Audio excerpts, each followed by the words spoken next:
First of all, when I was shuffling the spread, what I had for you was I see this woman. She's wearing this Victorian dress. She looks like almost like a governess, somebody that takes care of the household, takes care of the kids, and keep the mansion, the estate running. She looks, she's I believe she's a mother, but she looks more like a governess. Like she's a little bit cold, a little bit distant, and she has her kind of finger wagging, like she's scolding somebody.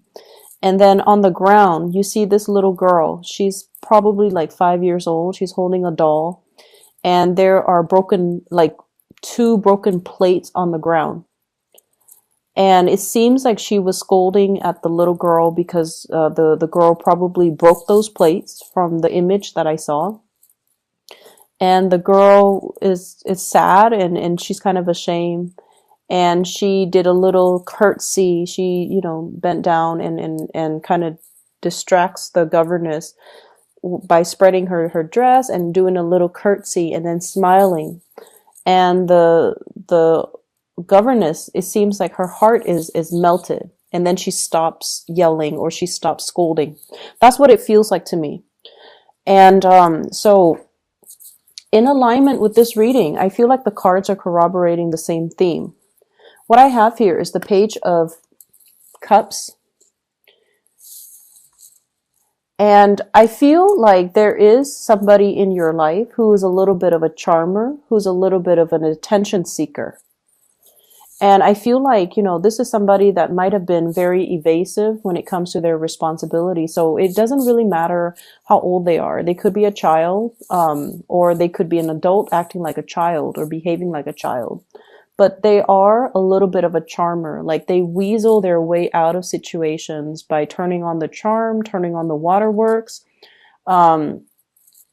They know that they are cared for, and I feel like they tend to push boundaries a little bit. Okay, so if you're dealing with children, you want to be a little bit careful when it comes to their behavior and how oftentimes they can turn on the charms or the waterwork to get out of getting a scolding, or to avoid repercussions for their actions, or even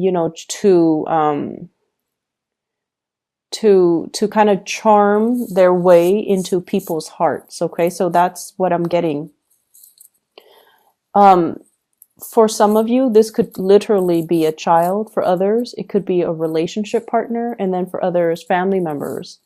I'm also sensing as well coworkers. I'm not sensing it strongly, but I feel like it could be a coworker who is a little bit kind of like evasive when it comes to handling their responsibilities. So if this is somebody that you're dealing with in the work front, and I see this a lot for you guys, it's almost like energetically, you guys are such workaholics, and you guys are such good workers that oftentimes you are put alongside people who are slackers.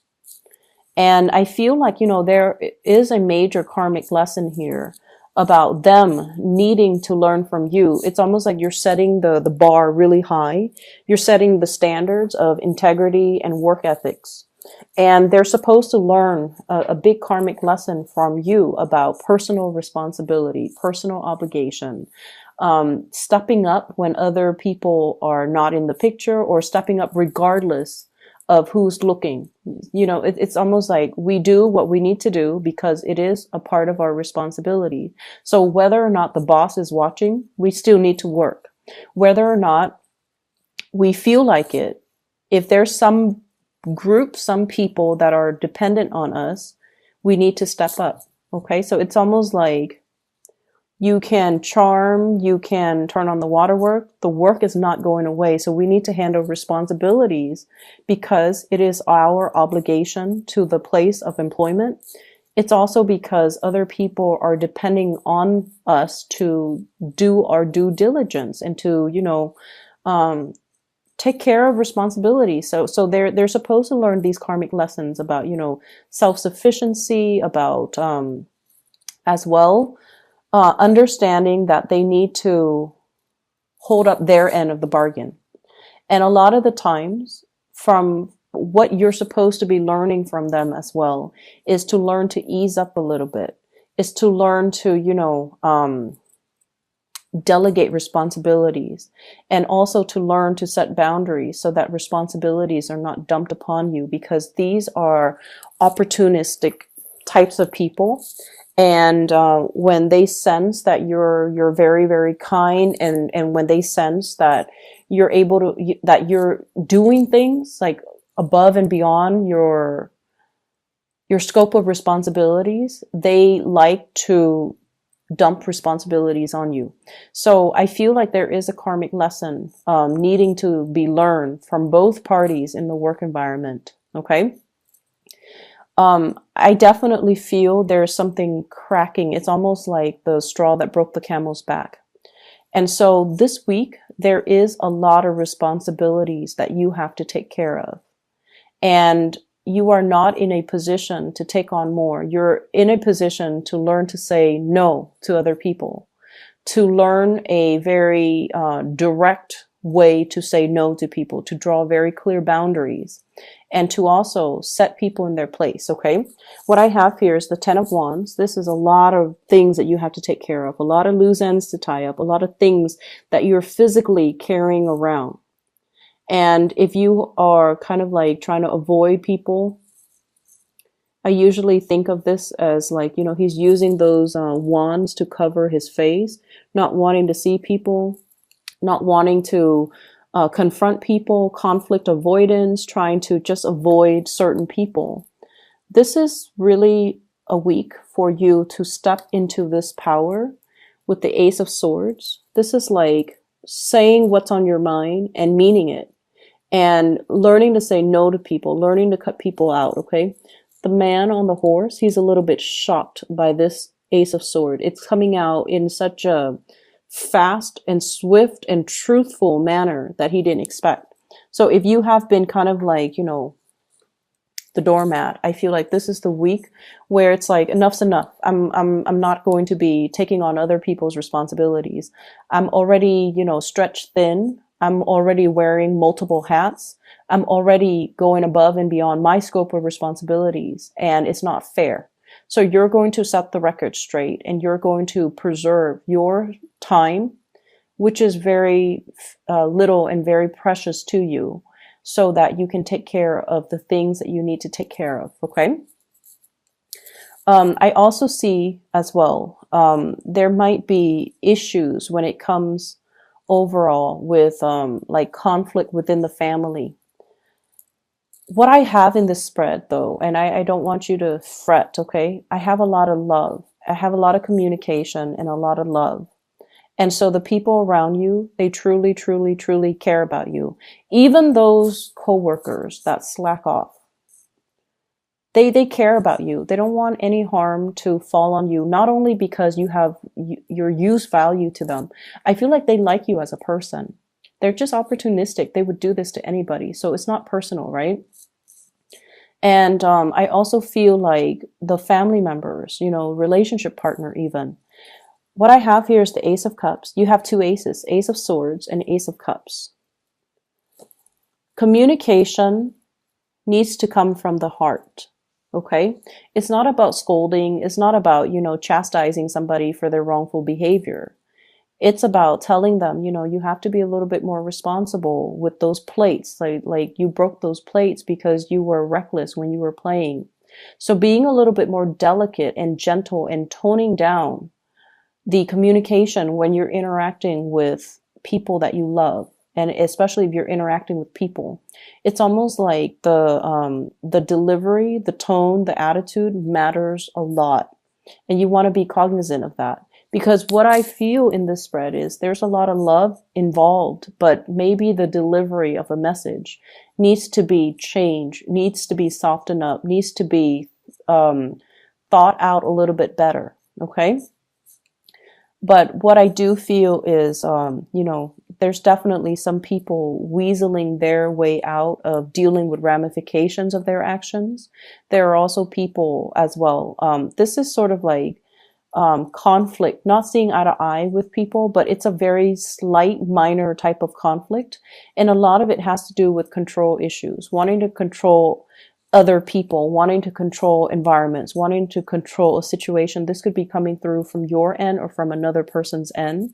But there's an element of control and wanting to have like a, it's like my way or the highway, you know. It's almost like, it's not so much about the broken plates because, you know, the image that I saw was a child. Children are going to be children. They're going to be a little bit reckless. They're going to be a little bit clumsy.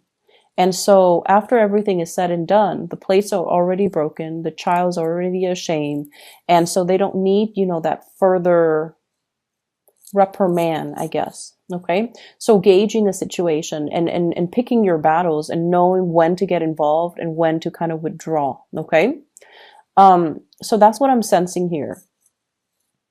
I feel like in relationships, there might be a little bit of conflict coming in. And I feel like it's ideological in nature. Ideological in nature. I have here a fire sign, a Sagittarius, an Aries, or a Leo. And I also have a Taurus person in the picture as well. So what I feel here is if you are in a relationship with any of those signs, there's definitely a lot of love. But I almost feel like ideological differences get in the way. And what we have to try to remember is just because someone doesn't see things the way that we see things, it should not.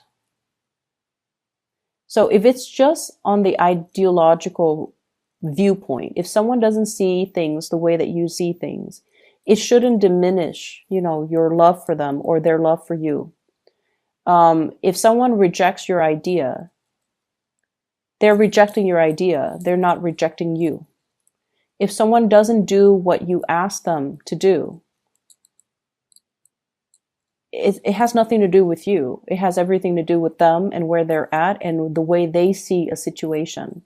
So ideological differences doesn't really diminish the love. It doesn't diminish or it doesn't undermine the love in the relationship. So seeing things from that perspective, I feel like is really going to help transform the way this relationship works for you. So we can agree to disagree. We don't always need to agree on all topics under the sun in order for us to work as a unit, in order for us to move forward, in order for us to, you know, be together. Okay. And that is with family. That is with love relationships. And I feel, more so with love relationships. So I almost feel like there is a major separation between your work life and your personal life, which is probably a good thing. But I almost feel like you have double standards when it comes to what you tolerate from people who are really close to you versus the really bad behaviors that you tolerate from people in your work environment.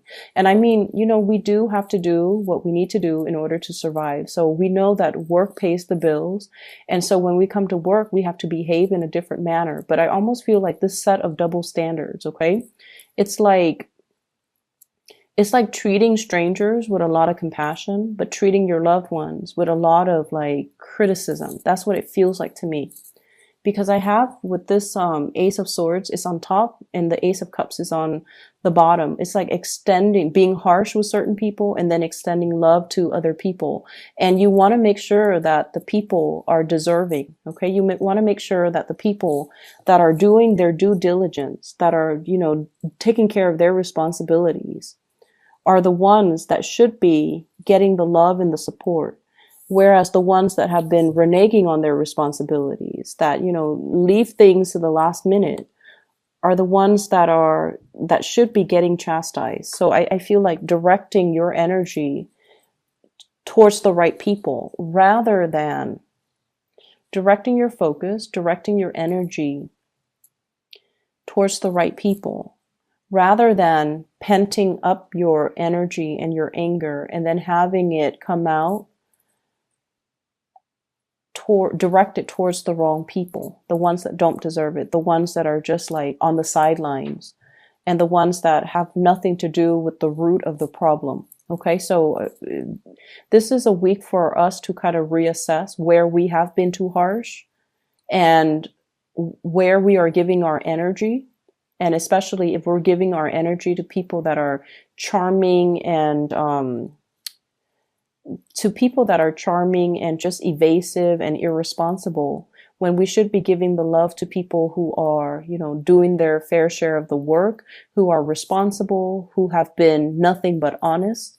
So I feel like that element is coming through. You might be called in to mediate situations as well. And I feel like there might be, I'm seeing like an interview panel. It's like they're deciding on the next candidates, and somebody might call out sick and you might be kind of like interim. You might be called in to fill that position on a panel where you are assessing people's work potential. You're assessing people's skills. You are assessing people's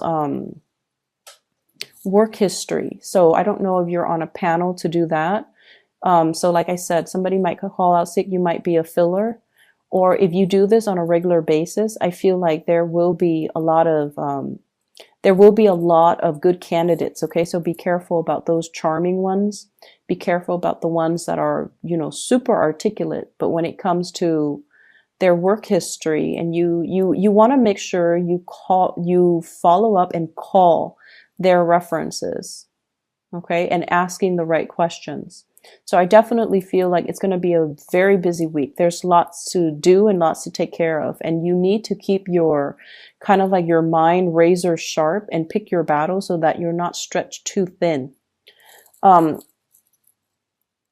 seeing as well, I honestly feel many of you have a lot of support from the people in your work environment, especially the higher ups. Okay. I mentioned this with Libras as well, but I also feel it coming through from you. With Libras, it seems like they're getting a lot of assistance. And I feel like with you, you don't reach out. You never reach out when you have, when you need assistance. You are very stoic. And this is like earth sign. This is typical earth sign energy. You, Taurus, Capricorn, you guys are very stoic. You guys are self-sufficient, and you pride yourself, especially you and the Capricorn. You pride yourself on being self-sufficient, on being able to do things on your own. And you work best actually when you're on your own, when you're left to your own devices, because you know what needs to be done. And so the whole process regarding teamwork, group effort, all of those things are nice in theory, but in real life, they hinder progress. In real life, if you're left to your own devices, that's when magic happens. And so you might be shying away from group work. You might be shying away from, working together with other people, because everyone's going to have their own agenda, and everyone is not on the same page when it comes to their reliability, and everyone's not on the same page when it comes to their ability to take care of things. So I feel like, group work is just like the bane of your existence. I'm also sensing as well, I'm also feeling as well, and this is, relationships. For those of you who have recently broken off a relationship, and especially if children are involved, like a separation, a divorce, or something like that, I feel almost like a coming together in the relationship for the sake of the kids, wanting to resolve things or wanting to stay together, wanting to give it one last try, or wanting to, make amends and repair these rifts, because there's a lot of love. There's definitely a lot of love. And there's definitely, the element of children involved as well, because you want to keep the environment stable and just you think it's going to be good for the kids. Make sure all parties are on board, and make sure that, it's almost like you should do it for the kids, but at the same time, if this is a cyclical merry-go-round, if that, you're going to get into heated arguments with your partner, it's best not to keep that energy around the children. Okay. Learning to air out the dirty laundry, learning to air out these things behind closed doors, I feel is the best strategy. Okay. So you might be dealing with somebody who's very explosive. Like when they're upset, they need everybody to know that they're upset. They're kind of like a little bit like dramatic. Okay. And I feel like keeping that energy a little bit tame, or having that conversation with your partner so that you can have these, so that you can remove the children away from the conflict, or you can, air out your differences behind closed doors. I feel like that's the more adult thing to do.